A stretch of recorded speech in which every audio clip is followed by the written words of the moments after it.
So if I offered you like $3 million in cold hard cash right now, or a single penny that doubles in value every day for 31 days, which would you take? Well, you've probably heard this riddle before, so your logical brain immediately screams that you should take the penny. Right.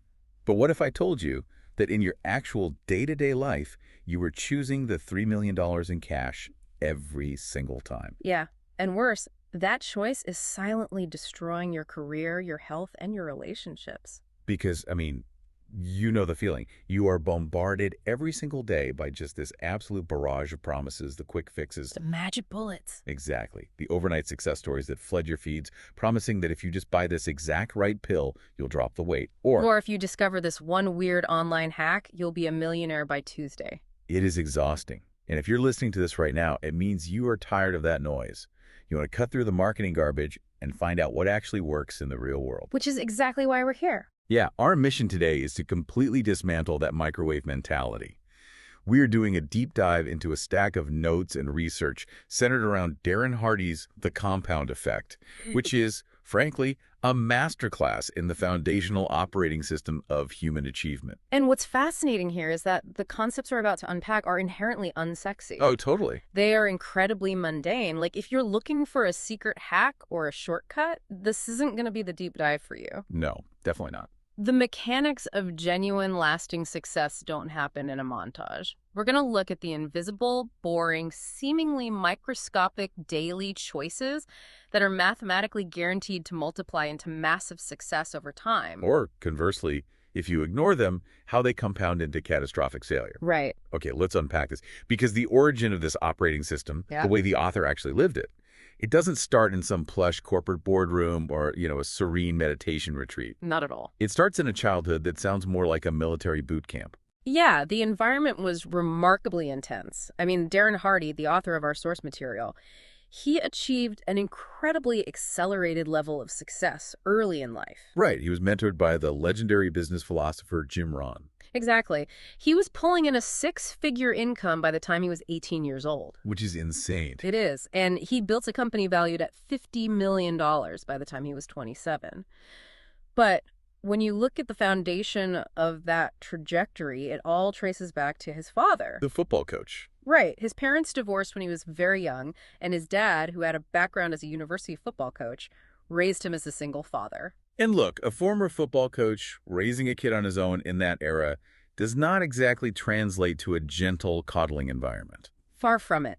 The daily routine was rigid and just relentless. The wake-up calls happened at 6 a.m. every single day. But not with a normal alarm clock, right? No. He didn't wake up to an alarm or a tap on the shoulder. His alarm was the sound of iron plates clanging on the concrete floor of the garage, which was situated right next to his bedroom. Oh, wow. Yeah, his father would be out there, rain or shine, grinding through strongman deadlifts underneath this massive hand-painted sign on the wall that simply read, "No pain, no gain." The sensory details of that are wild. I mean, waking up to the literal sound of heavy metal hitting concrete, it sets a very specific psychological tone for a child's day. It permeated everything they did. Chores, schoolwork, athletics. There was absolutely zero margin for excuses. Yeah, the source material shares this anecdote about a phrase his dad used constantly. Like, you couldn't stay home sick from school just because you had a sniffle or a headache. Right. The rule was you had to be puking, bleeding, or showing bone. Showing bone. That is intense. The showing bone story is a perfect encapsulation of the father's philosophy. It stems from his days coaching football. A quarterback once jogged over to the sidelines and asked to be pulled out of the game because he was hurt. And the dad says. His dad looked at him and said, "Not unless you're showing bone." And the kid literally pulled back his shoulder pads, and his fractured collarbone was visibly protruding through the skin. Oh, my God. Only at that point was he permitted to step off the field. Okay, wait, I have to push back here on behalf of everyone listening, because a lot of us are actively trying to avoid burnout right now. Sure, absolutely. Our culture is currently having this massive reckoning with toxic productivity. Isn't this just hustle culture disguised as discipline? Do we really need to embrace a mentality where we practice 1,000 free throws a day just to be successful? That's a fair question. Because it feels like we're being told to run a marathon at a dead sprint pace, which is just a physiological impossibility. That is the natural reaction. And taking that philosophy purely at face value makes it sound like a recipe for a nervous breakdown. Right. But if we dig into the underlying psychology of what his father was actually doing, it wasn't about the sheer volume of physical labor. So what was the point then? The physical conditioning was just the delivery mechanism for a mental shift. His father was systematically stripping away the very concept of an excuse. He was creating a default psychological state of 100% personal responsibility. Ah, okay. He wasn't the kind of parent who hovered over his kids and did their homework for them so they wouldn't fail. He let them struggle. He let them figure it out. But they were required to show up with the results. So it's less about the deadlifts and more about removing the option to point the finger at external circumstances. Exactly. If you miss the shot, you don't blame the wind or the referee. You recognize your mechanics were flawed, and you put in the reps to fix the mechanics. The core philosophy he instilled was actually profoundly optimistic, even if the delivery was harsh. How so? The belief was this: it does not matter what natural disadvantages you have. It doesn't matter if you aren't the smartest person in the room or the tallest or the most naturally gifted. You can always make up in hard work what you lack in innate skill or intelligence. So effort beats talent. If the competition is naturally brilliant, you simply outwork them. The math of consistency will eventually overtake the sporadic bursts of natural talent. The math of consistency. That brings us back to the penny. Because the author uses that exact mathematical model to explain why his father's relentless consistency worked. Yes. We teased the magic penny at the start, Yeah. but we need to look at the actual numbers, because the numbers are where human psychology completely breaks down. The math exposes the fatal flaw in how human beings perceive progress. Let's walk through the timeline. Okay, You take the $3 million in cash today. You are ecstatic. Your friend, who maybe absorbed this compound effect philosophy, chooses the single penny that doubles every day for 31 days. right. On day 5, your friend has exactly 16 cents. You have $3 million. 16 cents. I mean, you can't even put that in a parking meter. It is objectively a failure at day 5. It looks like a failure, sure. On day 10, your friend has $5.12. You are out buying cars and taking vacations. Now, fast forward to day 20. This is the crucial psychological breaking point. There are only 11 days left in this entire experiment. Your friend has sacrificed. They have been extraordinarily patient. They have trusted the process. And what is their reward on day 20? $5,243. Wow. I want you listening to really sit with that feeling. Day 20 out of 31. You are 2/3 of the way through the journey. You've been disciplined. Yeah. And the person who took the shortcut is sitting on $3 million while you have $5,000. This is exactly where we quit. Exactly. This is the moment you abandon the diet because you only lost a pound. This is where you stop writing the book because only 10 people read the first chapter.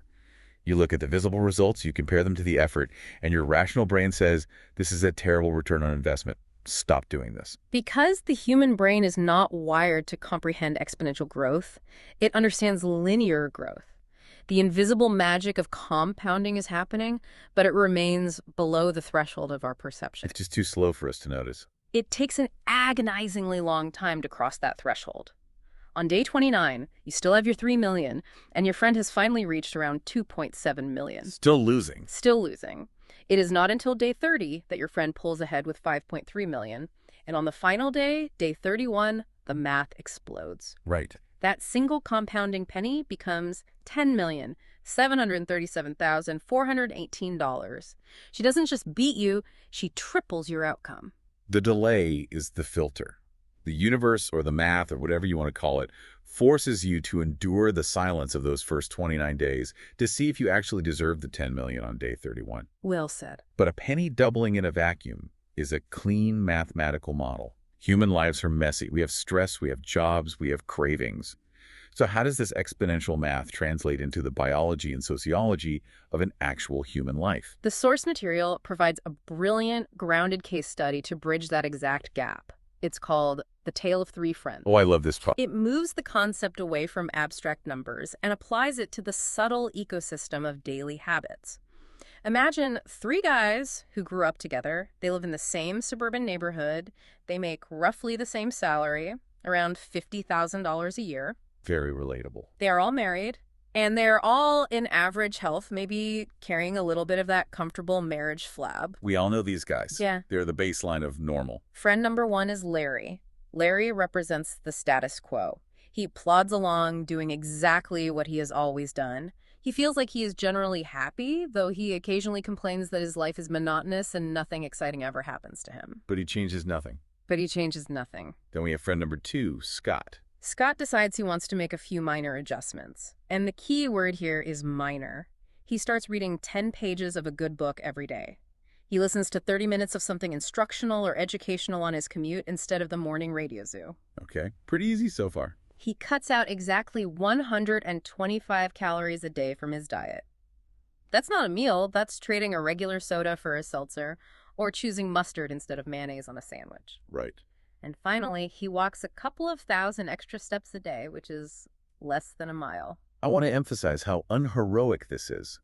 This is not waking up at 4 a.m. to jump in an ice bath and run a triathlon. Yeah, no. This requires almost zero willpower. Anyone listening to this could implement Scott's entire routine tomorrow without breaking a sweat. And that's precisely why it's so powerful it's sustainable. Then we have friend number 3, Brad. Brad goes in the opposite direction, but equally subtly. Right, he's not doing anything crazy either. Exactly. He buys a massive new flat-screen TV because he wants to enjoy his favorite shows a bit more in the evenings. He starts watching the Food Channel and gets inspired to bake muffins a few times a week. Muffins. Yeah. And he decides to add just 1 extra alcoholic drink a week to his routine. He's not spiraling out of control. He just wants to inject a little more comfort and fun into his life. Let's apply the timeline of the compounding penny to these 3 lives. At month 5, what is the visible difference between Larry, Scott, and Brad? A rounding error of 0. There is absolutely no perceivable difference. If you looked at their bank accounts, their weight, or their marriage quality, they are identical. What about month 10? We are nearly a year into these new habits. Still nothing visible. Brad is thoroughly enjoying his evening television and his muffins. Scott is quietly reading his 10 pages. Larry is just existing. So the feedback is totally neutral. The visual feedback loop is completely flat. It is not until around month 25 that you can start to detect a slight measurable divergence in their lives. Okay. But by month 31, which perfectly mirrors the 31 days of the penny, the invisible compounding suddenly becomes a glaring, undeniable reality. The explosion point. So what happens at month 31? Scott, simply by cutting 125 calories a day, has dropped 33.5 pounds. Brad, who added just a few calories with the weekly drink and the muffins, has gained 33.5 pounds. Oh, wow. Brad now weighs 67 pounds more than Scott. 67 pounds. From a muffin and a dollop of mayonnaise. Yes. But it's never just about the physical weight, is it? The physical weight is just the most visible metric. The profound part of this case study is what the author calls the ripple effect. The ripple effect is where we see the biological and psychological cascade of these tiny choices. Let's look at Brad. Okay, poor Brad. The extra calories didn't just add fat cells. The heavy, sugary muffins eaten at night spike his blood sugar and then cause a crash, making him sluggish. Right.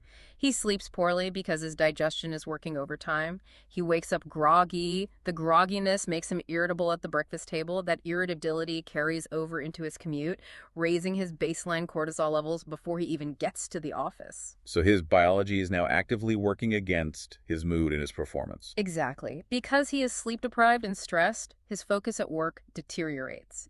He makes a few careless mistakes. He receives discouraging, critical feedback from his manager. Which hurts his pride. This damages his ego and increases his stress.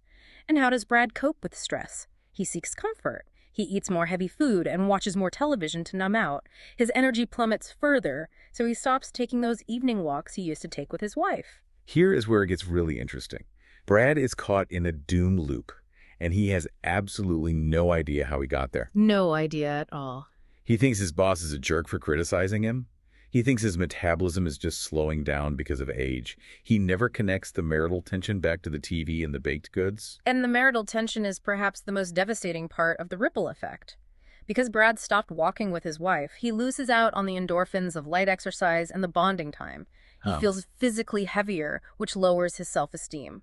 When his self-esteem drops, he subconsciously withdraws from his wife physically and emotionally. Well, she doesn't know why. His wife doesn't understand the internal biological struggle Brad is having. She just feels the withdrawal. She interprets it as rejection. Oh, that's sad. She starts complaining about his distance, which makes Brad feel defensive and retreat further. Eventually, she emotionally insulates herself to protect her feelings. She starts throwing all her energy into her career and her friends.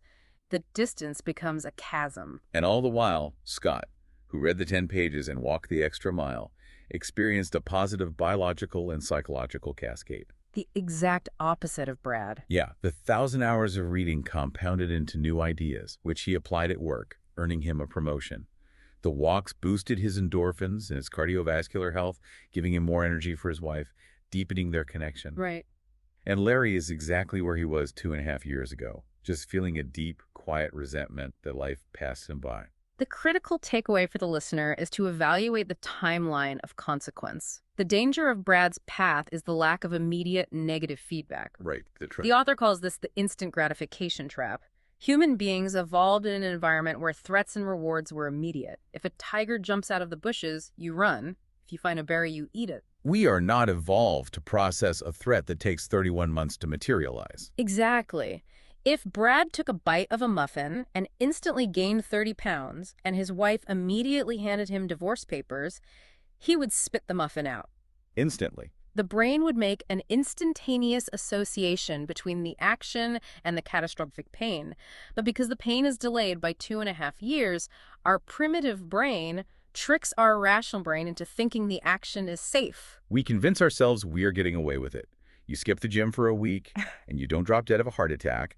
You snap at your partner, and they don't immediately pack their bags, so your brain logs that behavior as acceptable. You are, as the text describes it, sleepwalking through your choices. So how do we wake up? I mean, if our lives can be systematically dismantled by something as microscopic as a muffin or a skipped walk, we are essentially walking through a minefield blindfolded. The first step is acknowledging the nature of the threat. The author uses a fantastic metaphor. Elephants don't bite, mosquitoes do. I love that.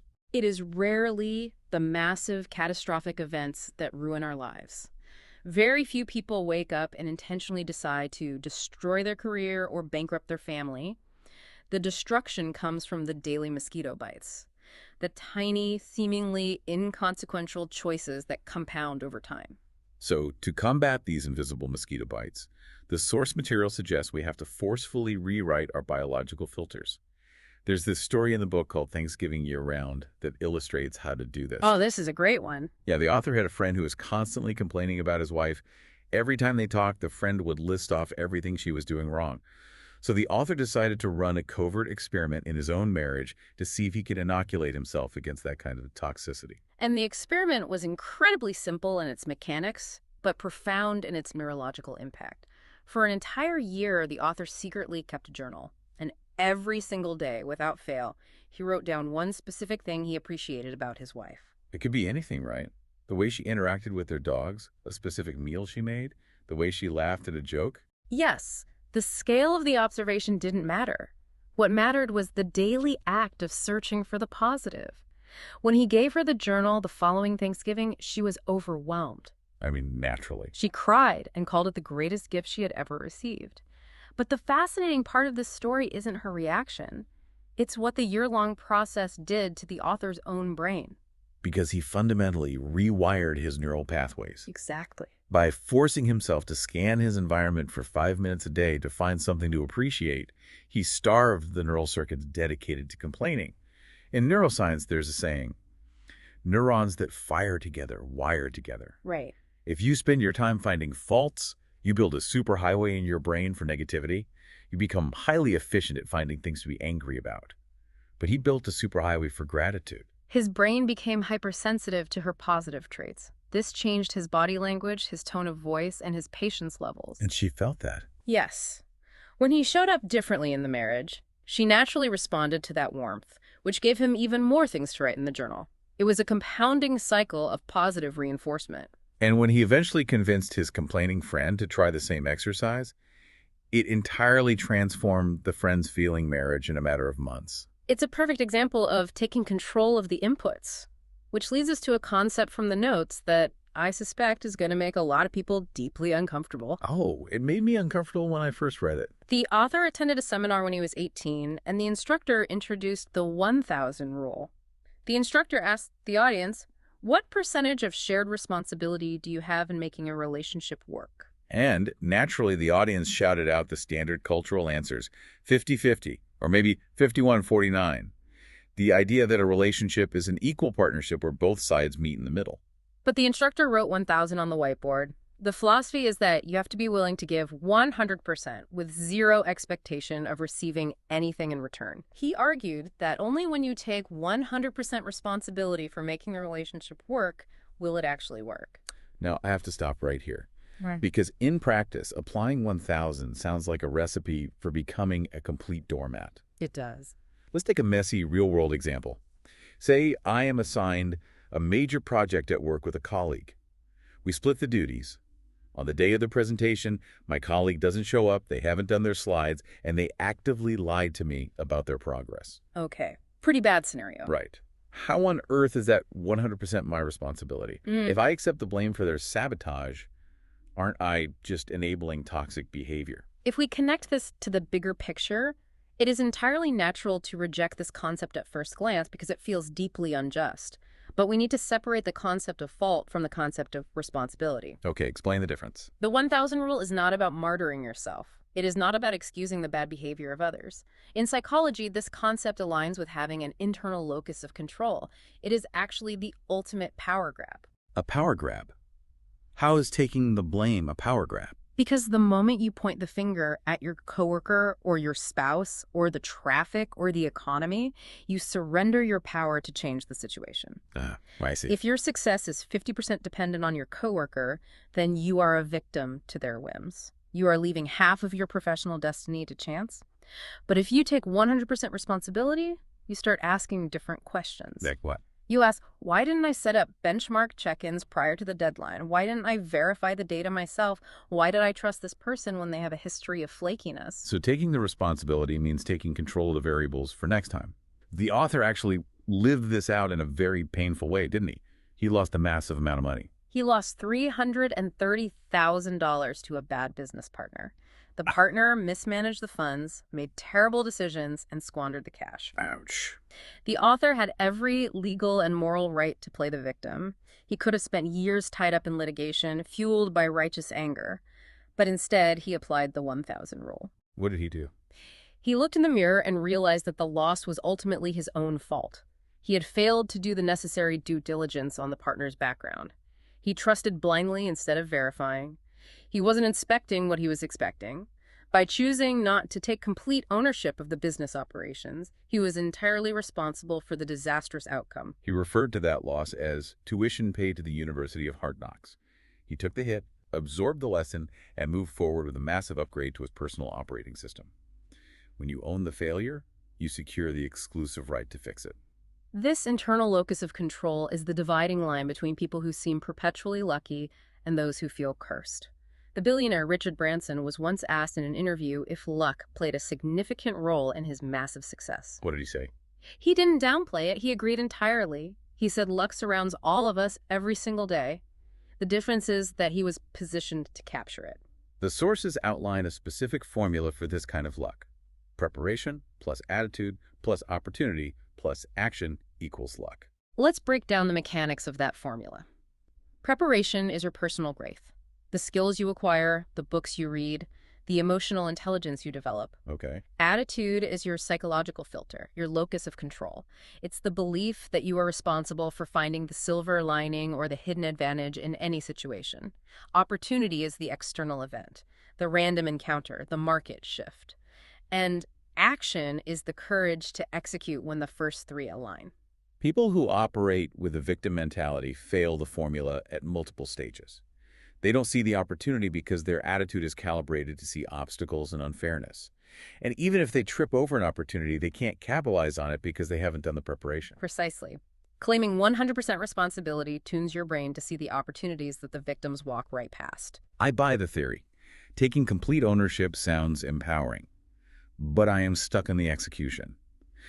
Practically speaking, how do you actually force yourself to wake up and see your own mistakes in real time? Because humans have an incredible capacity for self-deception.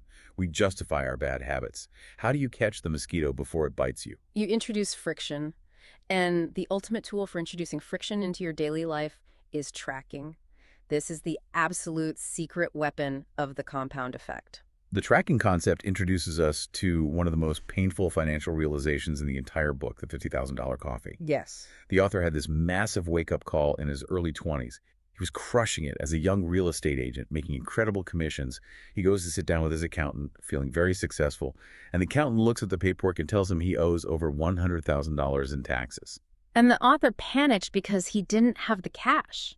He had made a fortune, but the money had just passed through his fingers like water. Just gone. He couldn't point to any massive, lavish purchases that drained his accounts. It was the financial equivalent of death by 1,000 mosquito bites. He was financially sleepwalking.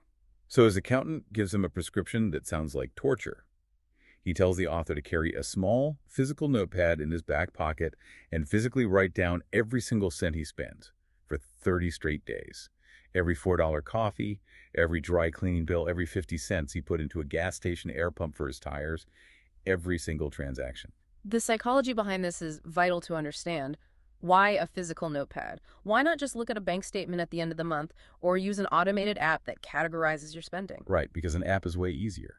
Because an automated app does the work for you in the background. It requires no cognitive load. Writing it down physically introduces a long pause between the impulse to buy and the action of purchasing. It's friction. I like to think of it like turning on the fluorescent lights in a dirty kitchen and watching the roaches scatter. Your bad habits, your impulsive spending, your mindless snacking, they can only survive in the dark. The moment you shine the harsh light of conscious tracking on them, they lose their power. Absolutely. The author noted that he actually found himself putting items back on the shelf in the store simply because he didn't want to endure the minor embarrassment and hassle of pulling out his little notepad to record the purchase. Measuring something is the absolute prerequisite to managing it. The friction of tracking forces your rational brain to step in and override your impulsive emotional brain.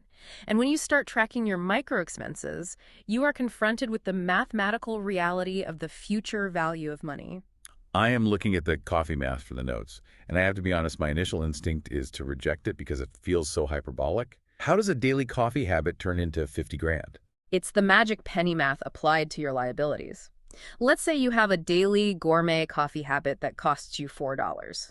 $4 feels completely insignificant in the context of a modern budget. Sure. But if you took that exact same $4 a day and instead of consuming it, you invested it in an index fund yielding an 8% annual return over 20 years, the compound interest takes over. And what's the total?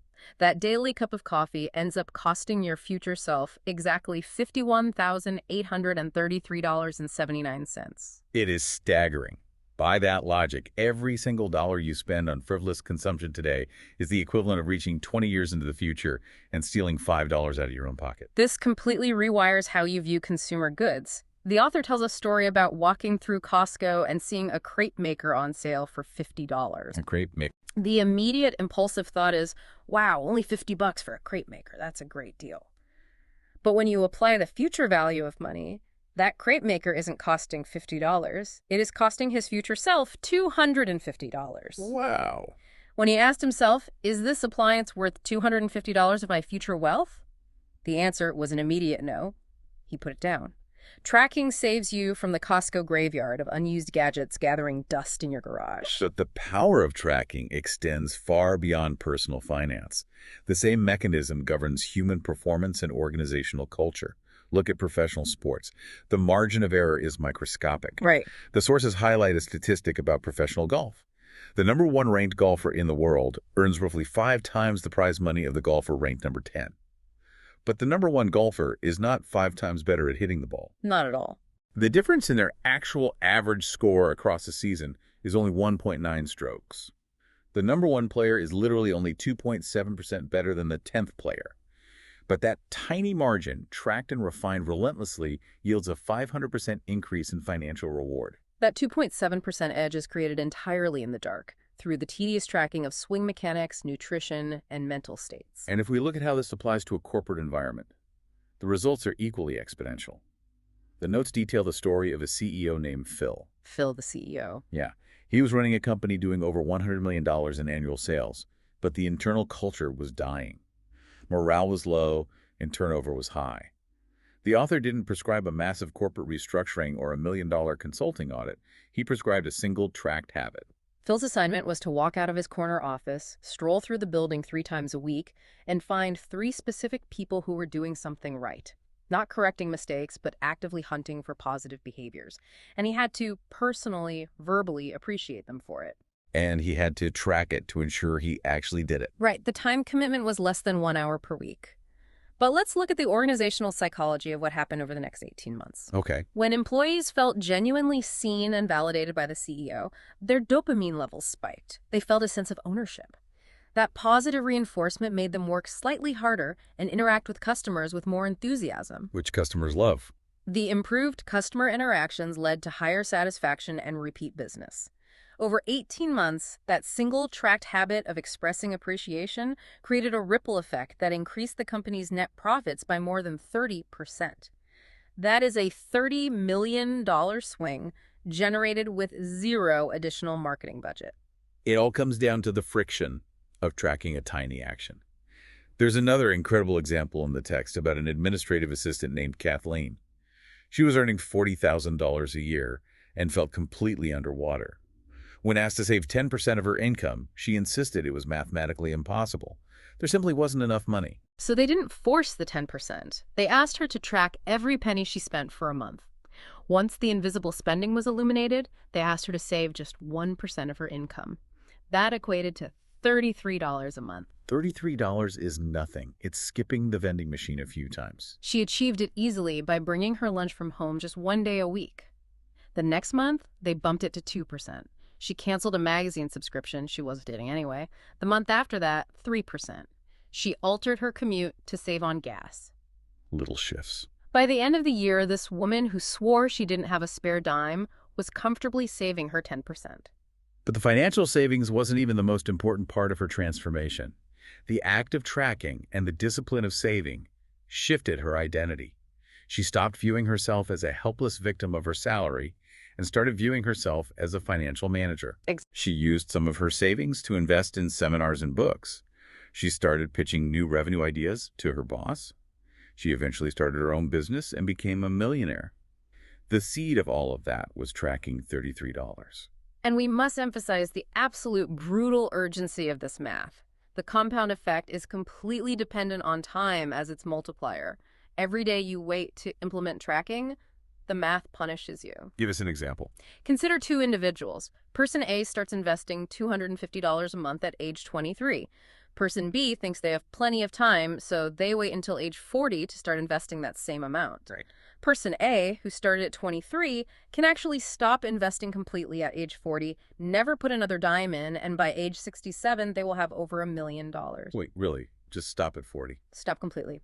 Person B, who started at 40, has to invest every single month until age 67, and they will end up with less than a third of the wealth of Person A, despite contributing significantly more of their own cash. The delay destroys the exponential curve. But I have a confession to make, and I think everyone listening will relate to this. We can talk about math all day. But tracking every penny, tracking every calorie, writing down your steps, it is excruciatingly tedious. It is. It is boring, grueling work. Most people who get fired up by a deep dive like this will buy a nice little leather notebook today. They will track perfectly for 5 days, and by next Tuesday, the notebook will be sitting on their nightstand gathering dust. Yeah, that happens a lot. Because using sheer willpower to fight against your established habits is exhausting. So what is the mechanism that keeps the engine running when your willpower inevitably collapses?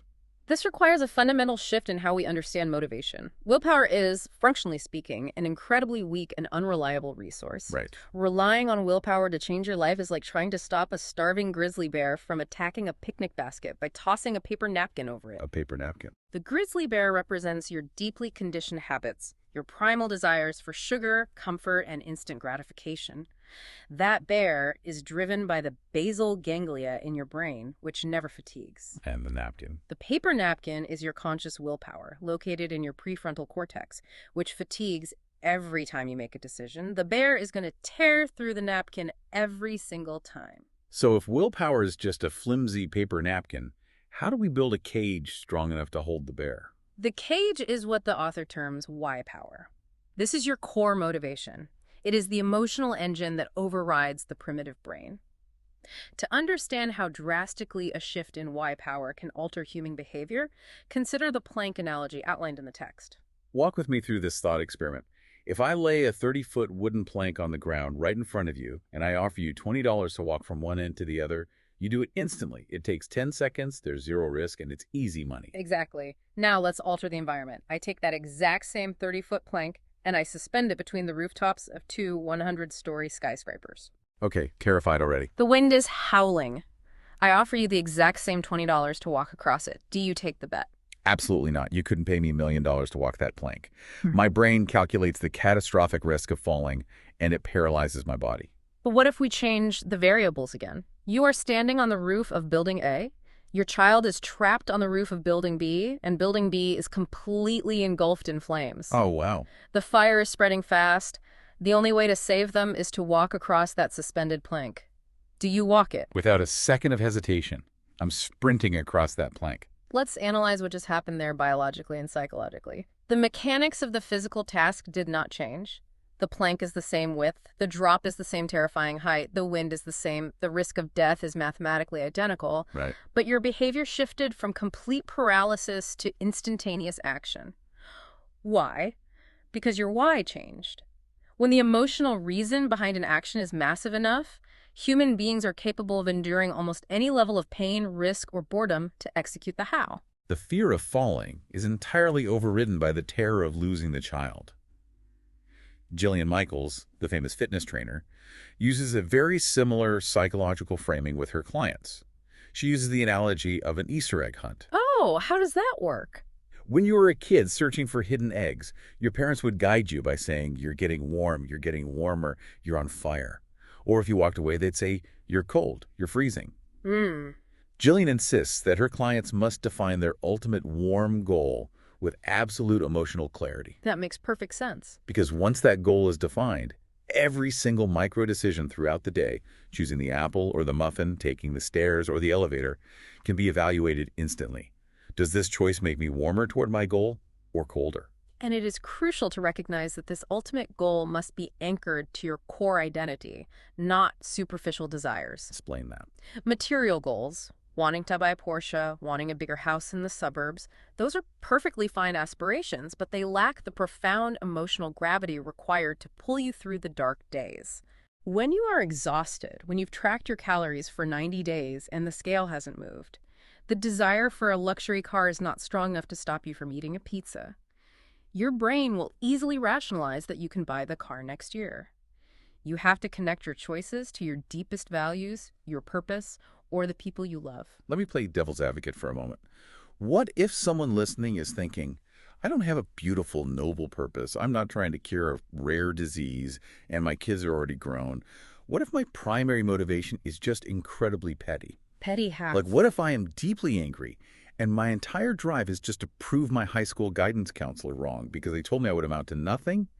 Is that kind of dark motivation valid, or is it toxic? It is entirely valid, and the author explicitly addresses this under the concept of find your fight. There's a cultural myth that motivation must always be positive and bathed in light. Love and altruism are phenomenal motivators, but so is hate. Hate is an incredibly potent, high-octane fuel. You can hate injustice. You can hate disease. You can hate your own complacency. You can hate the feeling of being broke. Sometimes, clearly identifying an enemy is the exact psychological trigger required to light a fire under you. The sources highlight Pete Carroll, the legendary championship football coach. That's a prime example of this. When you look at his success, you'd assume he was driven by a pure love of the game. But Carroll admitted that his entire competitive drive stemmed from a deep-seated childhood insecurity. Really? Yeah, he described himself as a little bink growing up. He was physically too small to compete with the other kids, but he internally knew he was a better athlete. He spent his entire life carrying this massive chip on his shoulder, fueled by the frustration of having to constantly prove to everyone that he wasn't weak. He harnessed that frustration to build a football dynasty. We see the same mechanism in the arts. Consider Sir Anthony Hopkins. He is recognized as one of the greatest actors of his generation. But his origin story isn't one of natural celebrated talent. As a child, Hopkins was constantly labeled a failure. He had learning challenges, right? He suffered from dyslexia and ADHD long before the educational system had the tools to understand those conditions. He was treated as a problem child. He felt profoundly rejected by society and belittled by the adults tasked with guiding him. He didn't lock himself in a room to study Shakespeare because he had a noble dedication to the craft. He did it out of sheer rage. He harnessed his intense anger at being labeled stupid. He used that spite as the fuel to relentlessly refine his acting skills until he was undeniably brilliant. Exactly. Hate and anger are not inherently bad. They are just energy. And if you point that energy at a constructive enemy like your own ignorance or the people who doubt you, it can propel you through the friction that stops everyone else. The takeaway is that your core motivation doesn't need to look good on a motivational poster.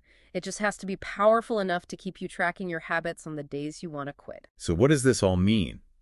If you have your why power locked in, you are motivated, maybe even a little angry. You are awake to your daily choices because you are tracking them with your notepad. You have the engine running and you have the steering wheel in your hands. But none of that matters if you don't know where you are driving.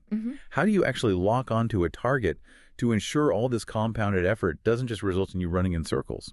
This brings us to the precise mechanics of goal setting. The text uses an aviation analogy to demonstrate the danger of misaligned effort. Imagine a commercial airplane sitting on the runway in Los Angeles, scheduled to fly to New York City. The flight path is plotted. Okay. But before takeoff, the nose of the airplane is bumped and pointed just 1 single degree off course. 1 degree is a microscopic, invisible adjustment. If you were standing on the tarmac, you wouldn't even notice the plane was misaligned. But over the course of a 3,000-mile journey, the compound effect of that 1 degree error is massive. If that plane flies perfectly straight along that altered path, it will not land in New York.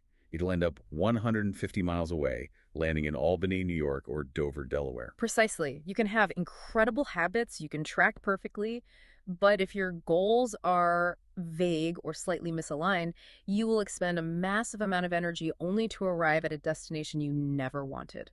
You have to clearly define the target. But I want to dig into the biology of goal setting, because we've all heard the advice to write your goals down.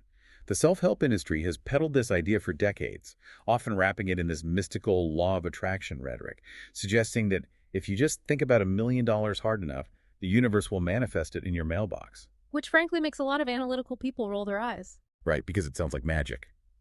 But the author strips away the mysticism and explains the actual neurological mechanism at play here.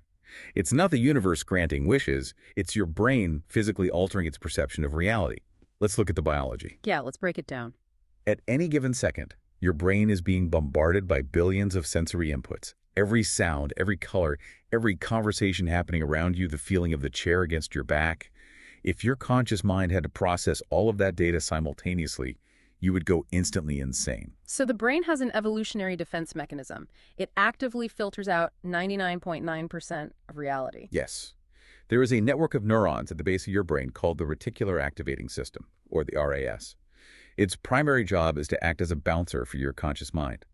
It evaluates all the incoming data and only lets in the information that is necessary for your survival, or the information that you have actively programmed it to care about.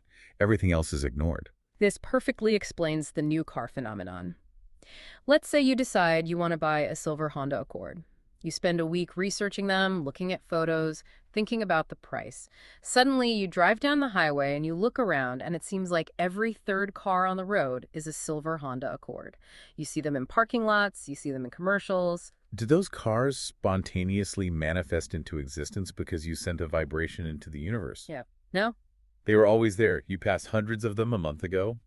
You just were literally blind to them because your RAS categorized them as irrelevant noise and filtered them out of your conscious perception. But the moment you clearly defined the silver Honda as a goal, you gave your brain a new set of instructions. You programmed the bouncer to let that specific piece of data through the door. When you write down a highly specific, vivid goal, you are doing the exact same thing for your career or your personal life. You are giving your brain new eyes. When your goals are vague, your RAS continues to filter out the subtle opportunities, the passing conversations, and the potential resources that could help you. You are blind to your own luck. But when you lock in a vivid goal, your brain starts connecting dots that were previously invisible to you. It's turning on the radar. The sources provide a wonderful example of how this looks in practice with a woman named Beverly. She was a software salesperson, and she was struggling with being significantly overweight. She didn't start with a vague goal like, I want to get healthy. That's too abstract for the brain to lock onto. So what was her goal? Her core motivation, her why, was deeply personal and vivid. She wanted to look and feel phenomenal at her upcoming 20-year high school reunion. That was the target. But importantly, she didn't succumb to the microwave mentality to get there. She didn't buy a drastic cleanse or try to run a marathon on day one. She combined her vivid goal with the slow, mundane compound effect.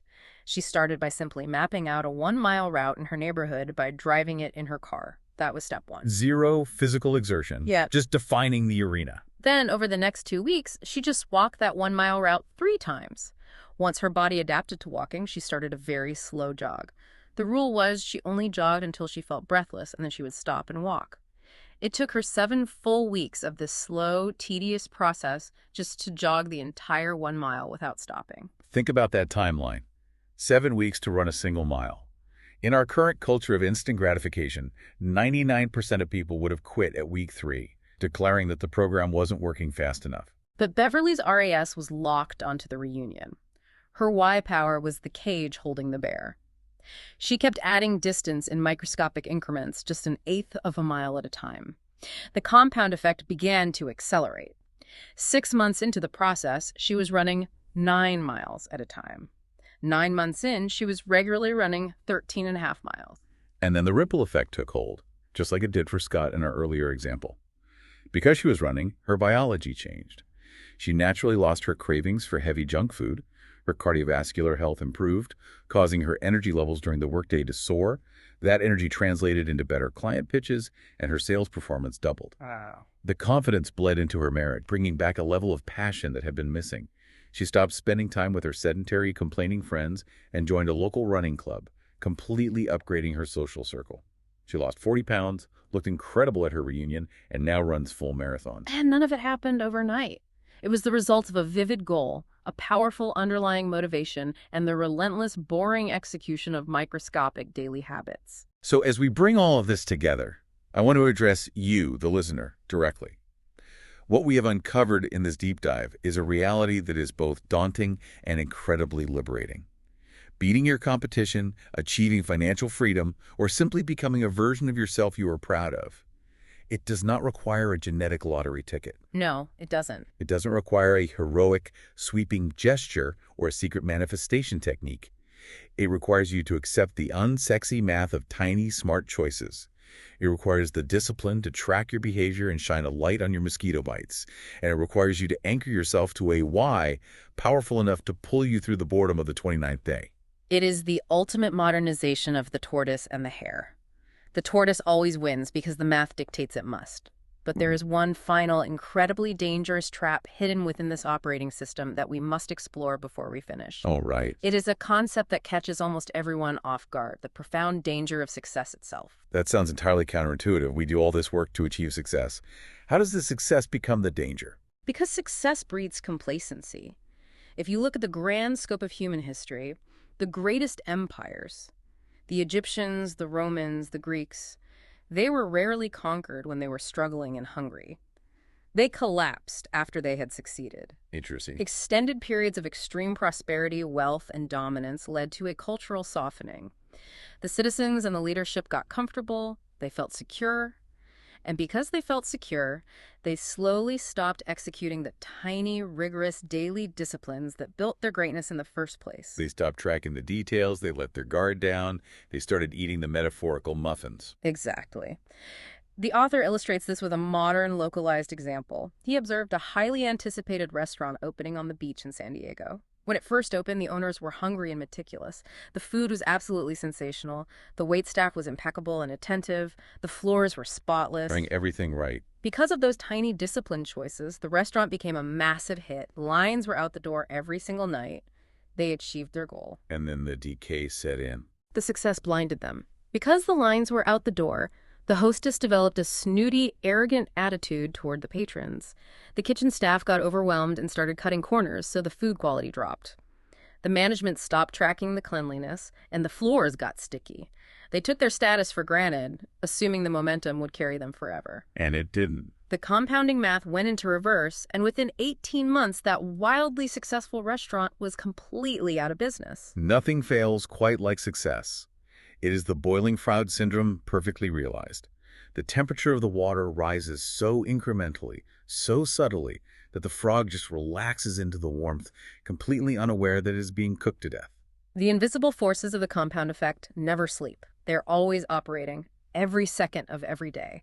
The only question is the direction. Are they compounding for you or against you? Which leaves us with a final provocative thought for you to carry into your week. Take a hard, honest look at the areas of your life where you feel the most secure right now. Are you taking your current health, your current marriage, or your current career success for granted? Where are you resting on your laurels? Exactly. Is there a subtle complacency that is compounding against you right now? Yeah. Quietly orchestrating a collapse that you won't perceive until month 31? It is a heavy question, but answering it honestly might just save you. I strongly encourage you to go find a small notebook today, put it in your pocket, and start turning the lights on in your own kitchen. Stop sleepwalking. Thank you for joining us on this deep dive into the architecture of achievement. We will catch you on the next one. So if I offered